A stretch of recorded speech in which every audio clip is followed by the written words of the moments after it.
আসসালামু আলাইকুম সুপ্রিয় শিক্ষার্থী, আমি তোমাদের শামীম স্যার। একাদশ ও দ্বাদশ শ্রেণীর তথ্য যোগাযোগ প্রযুক্তির তৃতীয় অধ্যায়ের দ্বিতীয় অংশ লজিক গেট অর্থাৎ ডিজিটাল ডিভাইসের একটি পার্ট লজিক গেটকে আমি দুটি ক্লাসে বিভক্ত করেছি। আজকে প্রথম ক্লাস, আর প্রথম ক্লাসে লজিক গেটের দুটি পার্ট, একটা হচ্ছে মৌলিক গেট আর একটা হচ্ছে যৌগিক গেট। এই মৌলিক গেট নিয়ে আমি আলোচনা করব। তো সুপ্রিয় শিক্ষার্থীবৃন্দু, লজিক গেট আসলে মূলত লজিক গেটটা কী এটা আগে জানার প্রয়োজন। লজিক গেট হচ্ছে যে সকল ডিজিটাল ইলেকট্রনিক্স সার্কিট, এটা একটা সার্কিট, ডিজিটাল ডিভাইসে এটা একটা সার্কিট। এই সার্কিটটা কী করে? যুক্তিভিত্তিক সংকেতের প্রবাহ নিয়ন্ত্রণ করে। এই জিনিসটাকে একটু আমি বিশ্লেষণ করতে চাই। যে ধরো একটা রুমে 10 জন মানুষ প্রবেশ করলো। এই 10 জন মানুষের মধ্যে ওই রুম থেকে সর্বোচ্চ কতজন মানুষ বের হতে পারে? অবশ্যই তোমরা বলবা 10 জন বের হতে পারে সর্বোচ্চ। তবে এই বের হওয়ার প্রক্রিয়াটা ভিন্নধর্মী হতে পারে। হয় একজন করে বের হলো, অথবা 2 জন করে বের হলো, অথবা 5 জন করে বের হলো, কিন্তু ম্যাক্সিমাম মানুষ বের হবে ওই রুমটি থেকে 10 জন। ঠিক এই লজিক গেটের ক্ষেত্রে এই বিষয়টা এখন এভাবেই বিশ্লেষণ করা যায় যে কোনো সার্কিটের ভিতরে যতগুলো সংকেত প্রবেশ করবে ঠিক ততগুলোই সংকেত বের হবে, তবে সংকেত বের হয়ে প্রসেসিং ভিন্ন ভিন্ন হতে পারে। ঠিক ওই বিষয়টা তাই লজিক গেট। তাহলে আমি লজিক গেটের সংজ্ঞা যদি বলতে চাই, তাহলে এটা এরকম হবে: যে সকল ডিজিটাল ইলেকট্রনিক সার্কিট যুক্তিভিত্তিক সংকেতের প্রবাহকে নিয়ন্ত্রণ করে সে সকল সার্কিটকে লজিক গেট বলে। এই লজিক গেট সাধারণত দুই প্রকার, একটা হচ্ছে মৌলিক লজিক গেট আর একটা হচ্ছে যৌগিক লজিক গেট। তো এই মৌলিক লজিক গেট 3 প্রকার, একটা হচ্ছে অর গেট, একটা হচ্ছে অ্যান্ড গেট আর একটা হচ্ছে নট গেট। তাহলে লজিক গেট কত প্রকার? 2 প্রকার, একটা হচ্ছে মৌলিক লজিক গেট আর একটা হচ্ছে যৌগিক লজিক গেট। তাহলে মৌলিক লজিক গেট কয় প্রকার? 3 প্রকার, একটা হচ্ছে অর গেট, অ্যান্ড গেট আর একটা নট গেট। এই যৌগিক গেটকে আবার 2 ভাগে ভাগ করা হয়। কয় ভাগে? 2 ভাগে ভাগ করা হয়। তাহলে সার্বজনীন গেট আর একটা হচ্ছে বিশেষ গেট। এই সার্বজনীন গেটকে আবার 2 ভাগে ভাগ করা হয়, একটা হচ্ছে নর গেট আর একটা ন্যান্ড গেট। এবং বিশেষ গেটকেও 2 ভাগে ভাগ করা হয়, একটা হচ্ছে এক্স অর গেট আর একটা হচ্ছে এক্স নর গেট। তো আমরা আবার গেটকে শ্রেণীবিন্যাসটা করি। লজিক গেট প্রধানত কয় প্রকার? 2 প্রকার, একটা মৌলিক গেট আর একটা যৌগিক গেট। মৌলিক গেট কয় প্রকার? 3 প্রকার, একটা অর গেট, অ্যান্ড গেট আর একটা নট গেট। যৌগিক গেট 2 প্রকার, একটা সার্বজনীন গেট আর একটা বিশেষ গেট। এই যৌগিক গেট আবার 2 প্রকার, সার্বজনীন গেট 2 প্রকার, একটা হচ্ছে নর গেট আর একটা ন্যান্ড গেট। বিশেষ গেট 2 প্রকার, এক্স অর গেট আর একটা এক্স নর গেট। এভাবে আমাদেরকে মনে রাখতে হবে লজিক গেটের শ্রেণীবিন্যাসটা। তো এই লজিক গেটের যে প্রথমে যেটা দেয়া আছে একটা মৌলিক গেট, এই মৌলিক গেট নিয়ে আমরা আলোচনা করব। তাই মৌলিক গেটের যদি আমি সংজ্ঞা দেখতে যাই, মৌলিক মানে কি? অর্থাৎ এককভাবে থাকে, অর্থাৎ যে গেট অন্য গেটের সাহায্য ছাড়াই তৈরি হয় তাকে মৌলিক গেট বলে। তাহলে মৌলিক গেট কাকে বলে? যে গেট অন্য গেটের সাহায্য ছাড়াই তৈরি হয় তাকে মৌলিক গেট বলে।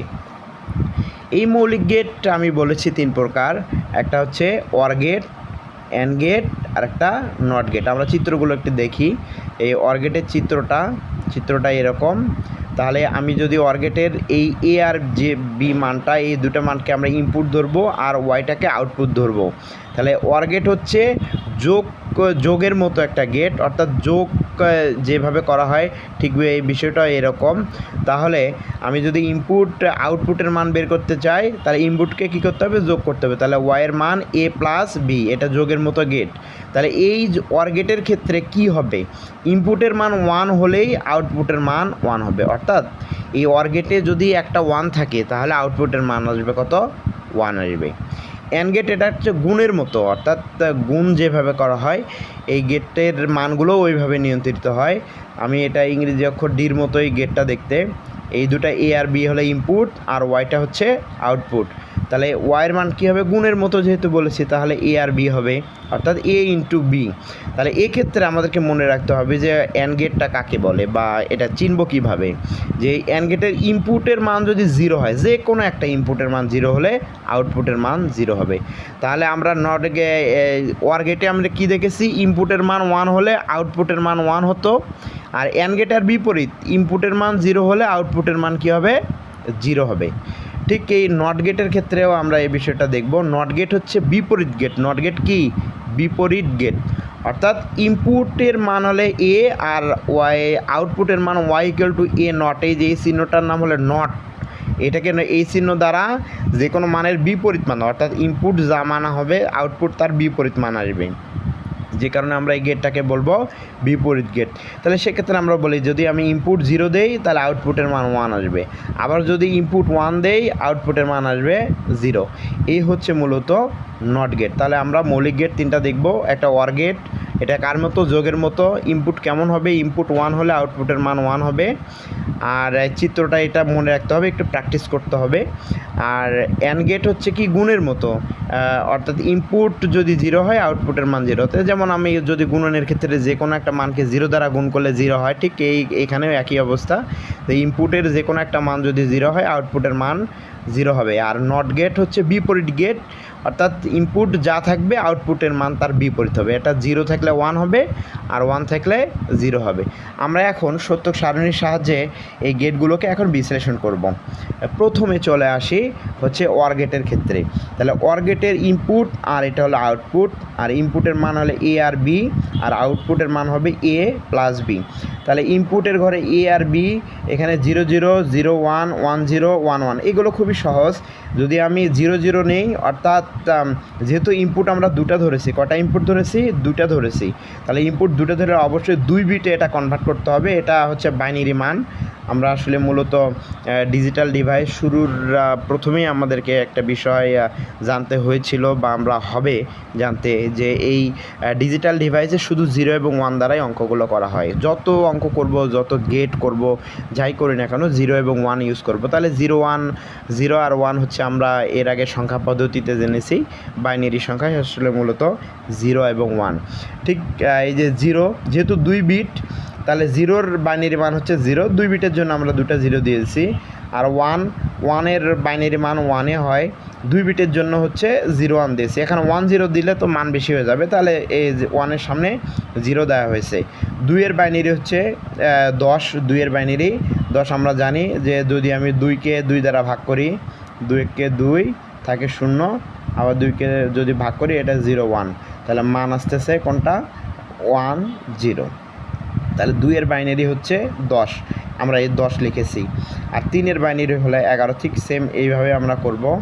তাহলে 2 দ্বারা 2-1-কে 2, 2-1-কে 2, হাতে থেকে 1, আবার 2 দ্বারা ভাগ করলে 0, এখানে 1। তাহলে আমি এটাকে মান এইভাবে নিব 1 1, অর্থাৎ আমি জাস্ট এটা বোঝানোর জন্য দিলাম যে 3-এর বাইনারি হচ্ছে 1 1। আমি কি বলেছি ওয়ার গেটে, যে ইনপুট 1 হলে আউটপুটের মান 1 হবে। দেখো এই দুটো হলে ইনপুট, এখানে কি 1 আছে, 1 নাই, তাহলে আউটপুটের মান কত হবে, 0 হবে। এই দুটোর মধ্যে কি 1 আছে, 1 আছে, তাহলে আউটপুটের মান 1 হবে। এই দুটোর মধ্যে 1 আছে, হ্যাঁ আছে, আউটপুটের মান 1 হবে।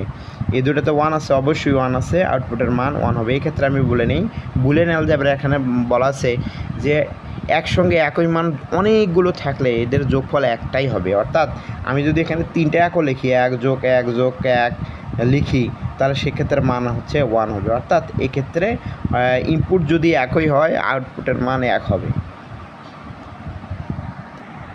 এবার আসি অ্যান্ড গেটে। অ্যান্ড গেটের ক্ষেত্রে সেম আমি বলেছি কি, যে এটা গুণের মতো, ইনপুটের মান যদি 0 হয় আউটপুটের মান 0 হবে। আমরা সত্যক সারণীর সাহায্যে দেখব। ঠিক এখানে সেম 0 1 2 3, 2 বিটের জন্য এখানে ওই মানগুলো এখন সেম মান নেওয়া হয়েছে। তাহলে ইনপুটের মান দেখো এখানে 0 আছে, তাহলে আউটপুট 0 হবে। এখানে 0 আছে, 0 হবে। এখানে 0 আছে, এই জায়গায় আউটপুটের মান 0 হবে। কিন্তু এই দুটার মানের মধ্যে কোনো 0 নাই, সে যেহেতু 1 আছে তাহলে আউটপুটের মান 1 হবে। ঠিক অনুরূপভাবে এটা হলো নট গেট। এই নট গেটের ক্ষেত্রে আমি কি বলেছি, ইনপুট যা হবে আউটপুট তার বিপরীত হবে, অর্থাৎ এখানে 0 আর হচ্ছে 1 সত্য, এটাই সত্য সারণী। যেহেতু নট গেটের ক্ষেত্রে একাধিক মান আসবে না, অর্থাৎ মান একটাই হবে, সেহেতু এখানে 0 এবং 1 দ্বারাই আমরা সত্যক সারণী এটা তৈরি করব, বা এটা এভাবেই তৈরি করা আছে। তাহলে ইনপুট 0 হলে আউটপুটের মান হলো 1 হবে, আর ইনপুট 1 হলে আউটপুটের মান 0 হবে। এই হচ্ছে মূলত মৌলিক লজিক গেটের বিস্তারিত। তো নেক্সট ক্লাসে তোমাদেরকে সার্বজনীন গেট এবং বিশেষ গেট নিয়ে আলোচনা করব। সে পর্যন্ত ভালো থাকো, সুস্থ থাকো, সুন্দর থাকো, এবং আমার নেক্সট ভিডিও দেখার জন্য তোমাদেরকে আমন্ত্রণ রইল। ধন্যবাদ সবাইকে।